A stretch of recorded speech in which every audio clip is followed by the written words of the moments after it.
नमस्कार, खबर राजस्थान में आपका स्वागत है। मैं हूं आपके साथ भावना त्रिपाठी। रुक करेंगे प्रदेश की तमाम बड़ी खबरों की ओर।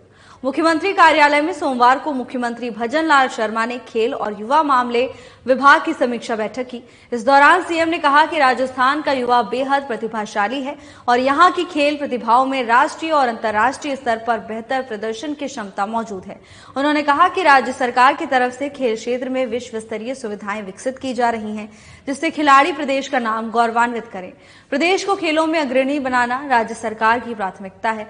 तो वहीं सीएम ने अधिकारियों को निर्देश दिए कि युवाओं के सर्वांगीण विकास और खेलों को बढ़ावा देने के लिए की गई सभी बजटीय घोषणाओं का समयबद्ध और प्रभावी क्रियान्वयन सुनिश्चित किया जाए, जिससे इन घोषणाओं और योजनाओं का फायदा हमारे प्रदेश के युवाओं और खिलाड़ियों तक जल्द से जल्द पहुंचे।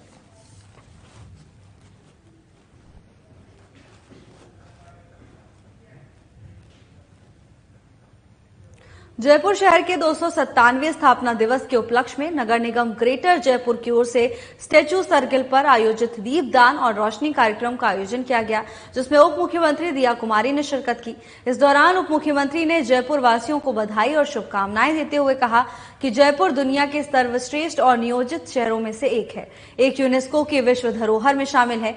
यहाँ एक ऐसा शहर है जिसकी स्थापना सवाई जयसिंह द्वितीय की ओर से 18 नवंबर 1727 में पूर्ण वैज्ञानिक तरीके से तथा वास्तुशास्त्र के आधार पर की गई है।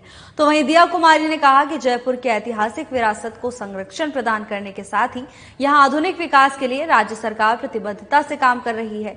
जयपुर के परकोटे में 100 करोड़ के विकास कार्य करवाए जा रहे हैं।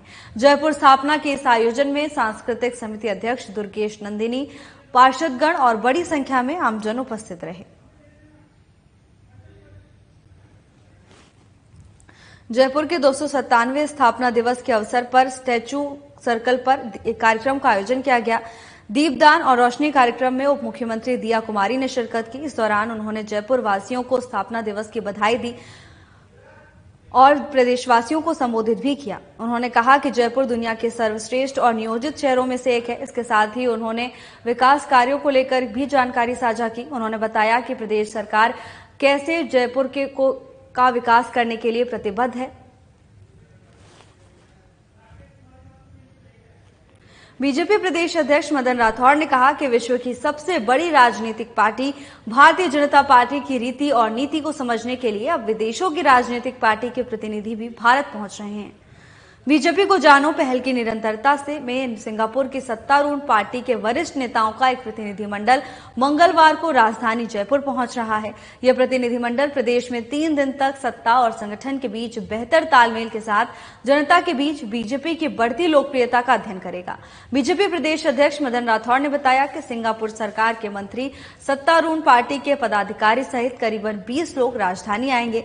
यहाँ ये प्रतिनिधिमंडल बीजेपी की कार्यप्रणाली को भी समझेगा। इस दौरान हमारी संगठनात्मक व्यवस्था और सरकारी योजनाओं को संगठन की तरफ से आम जन तक पहुंचाने की व्यवस्था पर भी विस्तार से चर्चा की जाएगी।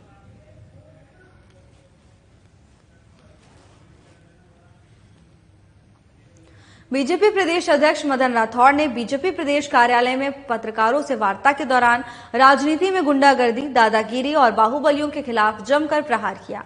राठौड़ ने कहा कि दुर्भाग्यपूर्ण स्थिति है कि लोग गुंडागर्दी और दादागिरी के आधार पर राजनीति कर रहे हैं। लोकतंत्र में जनता सर्वोपरि है। यहाँ बाहुबलियों की नहीं, जनता की सेवा करने वाले लोग राजनीति में आगे बढ़ते हैं। राजनीति में ऐसे बाहुबलियों, गुंडागर्दी करने वाले लोगों को संरक्षण देने की आवश्यकता नहीं है। वहीं राठौड़ ने कहा कि लोकतंत्र में गुंडागर्दी की राजनीति नहीं चलेगी, दादागिरी और बाहुबलियों की राजनीति नहीं चलेगी। लोकतंत्र में हमारे मतदाताओं का फैसला करना चाहिए कि क्या ऐसे पहलवान, बाहुबली और दादागिरी करने वाले या गुंडागिरी करने वालों को राज देना है या फिर कानून सम्मत चलने वाले, सेवा करने वाले सभ्य समाज के लोगों को महत्व देना है। राठौड़ ने मीडिया से आह्वान किया कि ऐसे व्यक्ति जो बाहुबलियों और गुंडागर्दी की बात करते हैं उसको कतई महत्व न दें। राजनीति और राज्य बाहुबलियों से नहीं, कानून से चलेगा।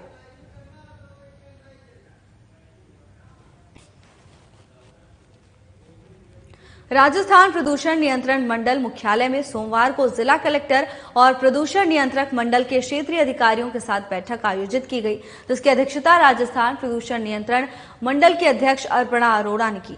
इस दौरान अरोरा ने कहा कि अधिकारी एनसीआर क्षेत्र में बढ़ते प्रदूषण और वायु गुणवत्ता सूचकांक के मद्देनजर वायु गुणवत्ता प्रबंधन आयोग द्वारा जारी GRAP 4 के मापदंडों की पालना सुनिश्चित करें।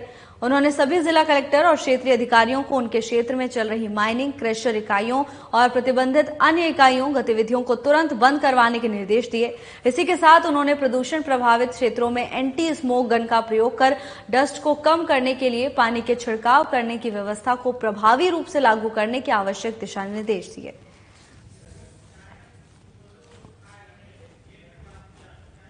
प्रदूषण के बढ़ते हुए स्तर को देखते हुए अब प्रशासनिक अधिकारी अलर्ट मोड में नजर आ रहे हैं। राजस्थान प्रदूषण नियंत्रण मंडल मुख्यालय में जिला कलेक्टर और प्रदूषण नियंत्रण मंडल के क्षेत्रीय अधिकारियों के साथ बैठक आयोजित की गई। इस दौरान प्रशासनिक अधिकारियों की ओर से आदेश जारी किए गए हैं कि GRAP 4 का सख्ती से पालन किया जाए। इसके साथ ही माइनिंग, क्रशर इकाइयों और तमाम प्रतिबंधित गतिविधियों को कड़ाई से रोकने का काम किया जाए। आपको बता दें कि लगातार प्रदेश में AQI 400 के पार पहुंच रहा है। कई क्षेत्रों में हवा की गुणवत्ता बेहद ही खराब श्रेणी में आ गई है, जिसको लेकर अब शासन और प्रशासन दोनों ही अलर्ट मोड पर नजर आ रहे हैं। हवा की गुणवत्ता को देखते हुए कई क्षेत्रों में GRAP लागू कर दिया गया है, तो वहीं अधिकारियों की ओर से निर्देश जारी किए गए हैं कि सभी अधिकारी नियमों का पालन कड़ाई से करें। संसदीय कार्य, विधि और विधिक कार्य मंत्री जोगाराम पटेल ने सोमवार को जोधपुर में ग्राम पंचायत पाल में पुलिस चौकी पाल से सामुदायिक स्वास्थ्य केंद्र को जोड़ते हुए इंद्रोक नाडा तक 119.25 लाख रुपए की लागत से सड़क निर्माण कार्य और महात्मा गांधी राजकीय विद्यालय पाल में 41.76 लाख रुपए की लागत से पुस्तकालय, विज्ञान प्रयोगशाला और कंप्यूटर कक्ष के निर्माण कार्य का विधिवत पूजा अर्चना कर शिलान्यास किया।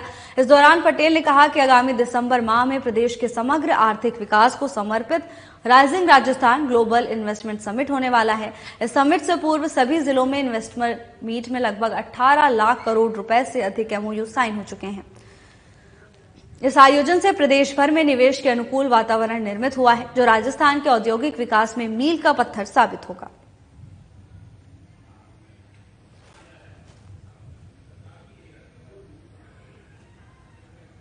राजस्थान विधानसभा अध्यक्ष वासुदेव देवनानी ने जापान यात्रा के दौरान सोमवार को टोक्यो में भारत के एम्बेसडर CB जॉर्ज से मुलाकात की। देवनानी ने टोक्यो स्थित भारतीय दूतावास में भारतीय राजदूत जॉर्ज के साथ विभिन्न सामसायिक विषयों पर संवाद किया।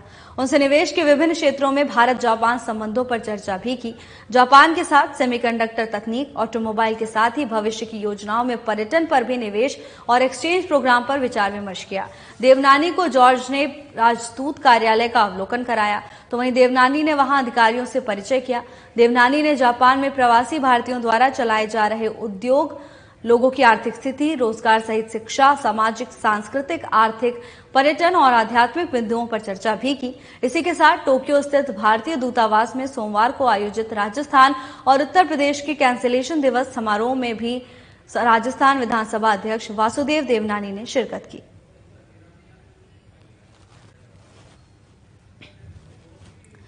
राजस्थान विधानसभा अध्यक्ष वासुदेव देवनानी जापान यात्रा पर रहे। इस दौरान उन्होंने टोक्यो में भारत के एम्बेसडर CB जॉर्ज से मुलाकात की, तो वहीं तमाम अहम मुद्दों को लेकर सामसायिक विषयों पर संवाद भी किया। अपनी यात्रा के दौरान विधानसभा अध्यक्ष ने निवेश के विभिन्न क्षेत्रों में भारत और जापान के संबंधों को लेकर चर्चा की गई। जापान के साथ सेमीकंडक्टर तकनीक, ऑटोमोबाइल और इसके साथ ही पर्यटन पर भी निवेश और एक्सचेंज प्रोग्राम पर विचार विमर्श किया गया। इतना ही नहीं, देवनानी ने जॉर्ज राजदूत कार्यालय का अवलोकन भी किया। इसके साथ ही वहां मौजूद तमाम अधिकारियों से संवाद किया और उनसे हालचाल जाना।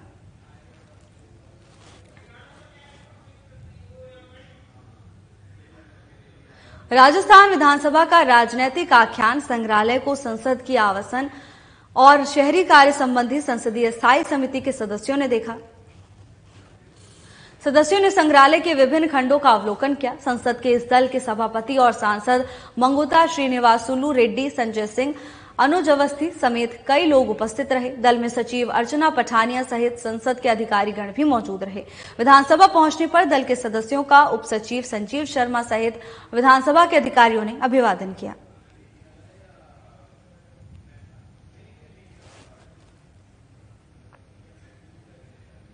जयपुर विकास प्राधिकरण की ओर से जोन 5 न्यू आतिश मार्केट के पास द्रव्यवती नदी के बहाव क्षेत्र निजी खातेदारी में करीब 2 बीघा कृषि भूमि पर नवीन अवैध कॉलोनी का प्रारंभिक स्तर पर ही पूर्णतः ध्वस्त किया गया। पुलिस उप महानिरीक्षक कैलाश चंद्र बिश्नोई ने बताया कि जोन 5 के क्षेत्राधिकार में अवस्थित न्यू आतिश मार्केट के पास द्रव्यवती नदी के बहाव क्षेत्र नदी खातेदारी में करीब 2 बीघा कृषि भूमि पर जेडीए के बिना स्वीकृति अनुमोदन के और बिना भू रूपांतरण करवाए भूमि को समतल पर बीते दिनों में मौका पाकर रातों रात बनाई गई मिट्टी ग्रेवल सड़कें, बाउंड्री वॉल और अन्य अवैध निर्माण कर नवीन अवैध कॉलोनी बसाने की सूचना प्राप्त होते ही प्रारंभिक स्तर पर ही जोन 5 के राजस्व और तकनीकी स्टाफ की निशानदेही पर प्रवर्तन दस्ते द्वारा जेसीबी मशीन और मजदूरों की सहायता से ध्वस्त किया गया।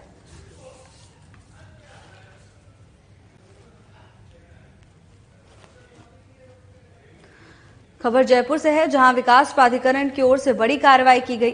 आपको बता दें कि निजी खातेदारी में करीब 2 बीघा कृषि भूमि पर अवैध कॉलोनी का प्रारंभिक स्तर पर ही अतिक्रमण ध्वस्त कर दिया गया।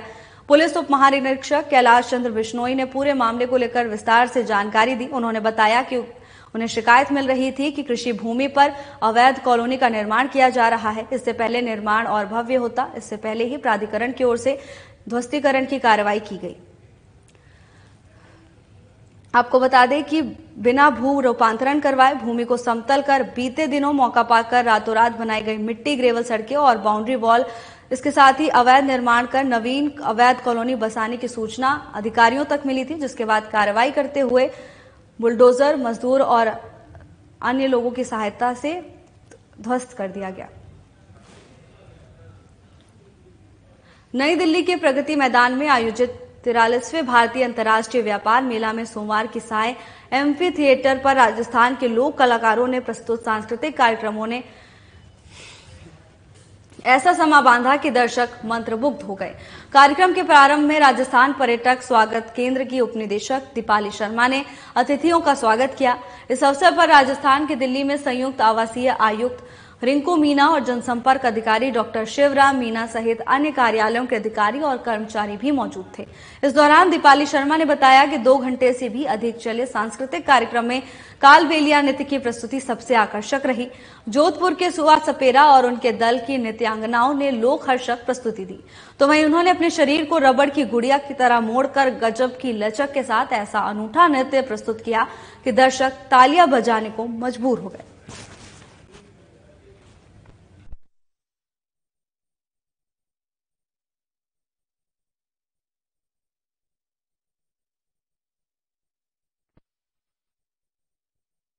डॉक्टर राधाकृष्णन शिक्षा संकुल में सोमवार को यूडाइस के अंतर्गत अपार आईडी जनरेट करने के लिए एक ट्रेनिंग प्रोग्राम का आयोजन हुआ। इसकी अध्यक्षता करते हुए राजस्थान स्कूल शिक्षा परिषद के राज्य परियोजना निदेशक अविचल चतुर्वेदी ने ट्रेनिंग में उपस्थित निजी विद्यालयों के प्रतिनिधियों से यूडाइस और अपार संबंधी कार्यों को शीघ्र अतिशीघ्र पूर्ण करने के निर्देश दिए। साथ ही अपार आईडी, यूडाइस डेटा अपडेशन और तरीकों की जानकारी भी दी गई और डेटा अपडेशन में आ रही समस्याओं के निदान के सुझाव भी दिए गए। इस अवसर पर उपायुक्त मोनिका बलारा और जयपुर के सभी निजी विद्यालयों के प्रतिनिधि सहित राजस्थान स्कूल शिक्षा परिषद के पदाधिकारी मौजूद रहे।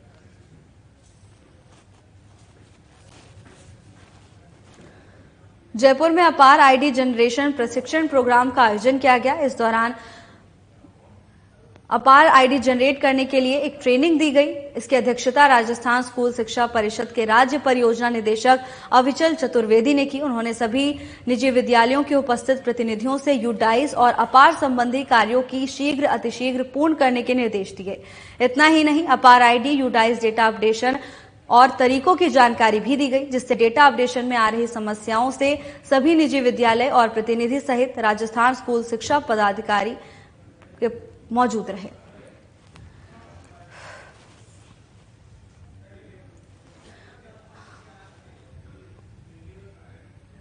संसदीय कार्य, विधि और विधिक मंत्री जोगाराम पटेल ने सोमवार को उप जिला अस्पताल सालावास का औचक निरीक्षण कर व्यवस्थाओं का जायजा लिया। इस दौरान general OPD, labour room, operation theatre complex, injection और ड्रेसिंग कक्ष, ईसीजी कक्ष, एनसीडी क्लिनिक, पुरुष वार्ड, महिला वार्ड, डायलिसिस यूनिट, शिशु रोग वार्ड, जनाना वार्ड, एक्सरे और सोनोग्राफी कक्ष, पंजीकरण रजिस्टर और दवाओं के स्टॉक का अवलोकन कर व्यवस्थाओं की जानकारी ली। तो वहीं संसदीय कार्य मंत्री ने अभियान चलाकर अस्पताल परिसर और सभी वार्ड्स में सफाई व्यवस्था सुनिश्चित करने के निर्देश दिए हैं। उन्होंने सभी कार्मिकों को निर्देश दिए कि अस्पताल में समय पर उपस्थित रहकर मरीजों को बेहतर स्वास्थ्य सुविधा मुहैया कराएं।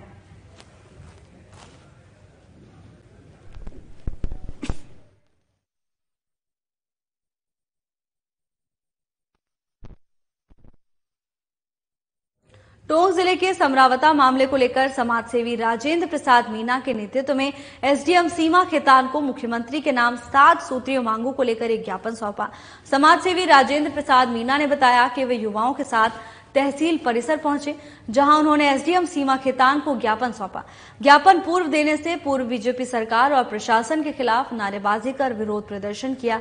उन्होंने बताया कि ज्ञापन में नरेश मीना सहित गिरफ्तार किए गए युवाओं को रिहा करने, टोंक जिला कलेक्टर, एसडीएम सहित अन्य जिम्मेदार लोगों पर कार्रवाई करने, पुलिस और अधिकारियों पर आपराधिक मामला दर्ज करने, आर्थिक नुकसान का मुआवजा देने, पूरे मामले की निष्पक्ष और न्यायिक जांच कराई जाए, जिससे दोषी अधिकारियों पर उचित कार्रवाई हो और जनता को न्याय मिल सके। इसके साथ ही 7 सूत्रीय मांगे रखी गई। इस अवसर पर सैकड़ों युवा मौजूद रहे।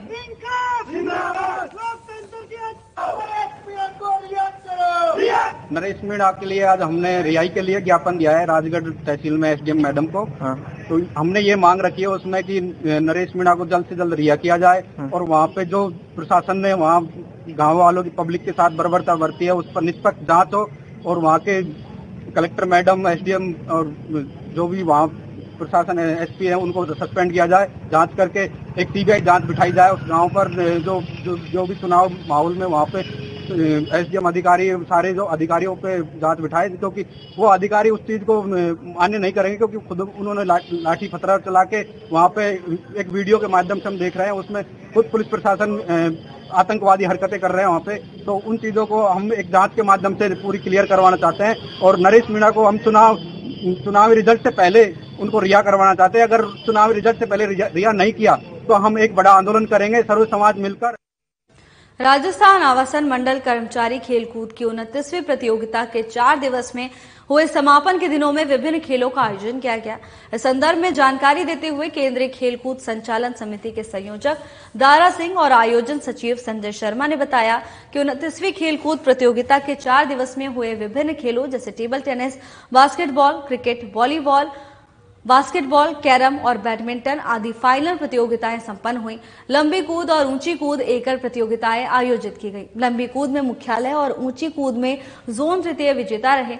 खेलकूद आयोजन समिति और केंद्रीय संचालन समिति ने बताया कि आवासन मंडल कर्मियों की 4 दिवसीय खेलकूद प्रतियोगिता में विभिन्न खेलों का आयोजन किया गया। खेलकूद प्रतियोगिता के अंतिम सत्र और समापन समारोह में महिला कार्मिकों की तेज चाल, म्यूजिकल चेयर और बैडमिंटन, 55 वर्ष से अधिक आयु की बैडमिंटन, टेबल टेनिस, कैरम, रस्साकसी एवं तेज चाल प्रतियोगिता के साथ ही समापन के अंतिम दिवस पर दिव्यांग कर्मचारियों की भी खेलकूद प्रतियोगिता आयोजित की गई।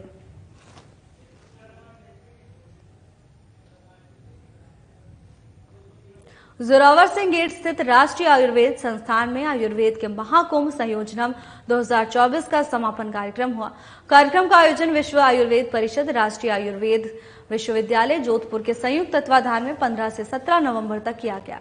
कार्यक्रम में पूरे देश से आयुर्वेद में अध्ययन कर रहे 3000 से अधिक चिकित्सक, शिक्षक और विद्यार्थियों ने भाग लिया।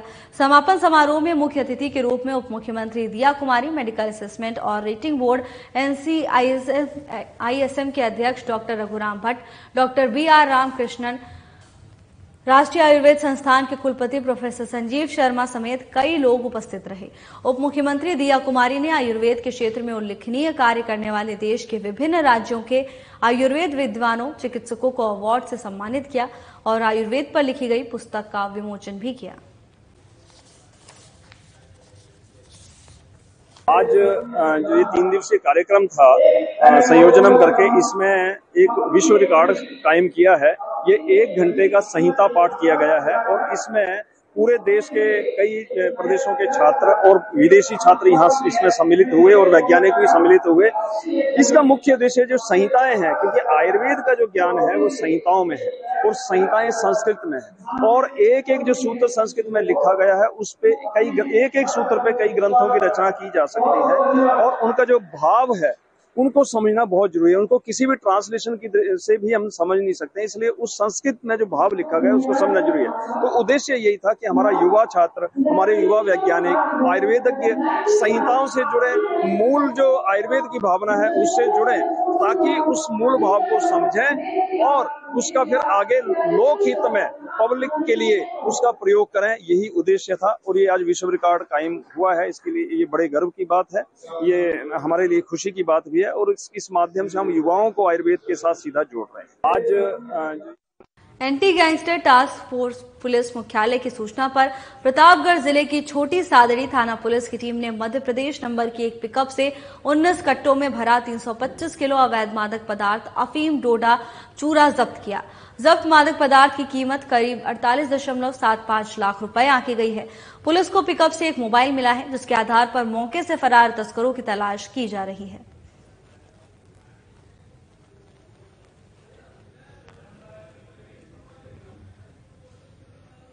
बांसवाड़ा में अवैध शराब तस्करी पर एसपी हर्षवर्धन अग्रवाला का एक्शन देखने को मिला है। एसपी के निर्देशन में सलोपाट थाना पुलिस ने बड़ी कार्रवाई की है। बता दें कि पुलिस ने एमपी निर्मित बड़ी मात्रा में शराब जब्त की है और 2 तस्करों को भी गिरफ्तार किया है। 2 पिकअप वाहनों से 316 पेटी शराब बरामद की गई, जिसकी अनुमानित बाजारी कीमत 20 लाख रुपए आंकी जा रही है। फिलहाल पुलिस आगे की जांच में जुटी हुई है।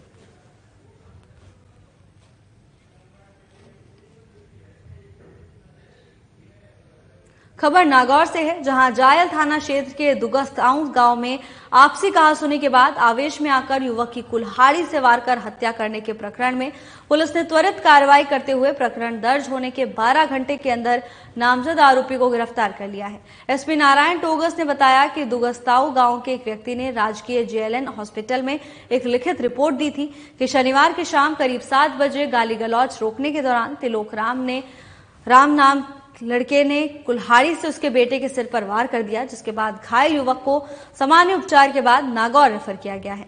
तो वहीं रास्ते में युवक ने दम तोड़ दिया। इसके बाद पुलिस ने रिपोर्ट के आधार पर मात्र 12 घंटे में आरोपी तिलोक राम को गिरफ्तार कर लिया है। फिलहाल पुलिस आगे की जांच में जुटी हुई है।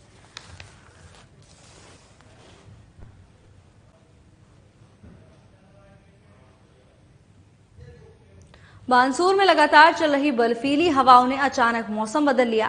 दोपहर के बाद ठंडी हवाओं का दौर जारी हो गया। बता दें कि 2 दिनों से उत्तरी हवाएं चलने से विजिबिलिटी भी कम हो गई है। ठंडी हवाओं ने लोगों को कपकपी महसूस करवा दी। दिल्ली हरियाणा का फॉग अब राजस्थान की ओर बढ़ने लगा है। अचानक मौसम के परिवर्तन से सर्दी में इजाफा भी हो गया है और लोग गर्म कपड़े पहने हुए नजर आए। फॉग के साथ साथ ठंडी हवाओं का दौर जारी है। सर्दी तो दौर अब चालू हो जाएगा मतलब, और दोपहर के बाद में मौसम एकदम चेंज हुआ है।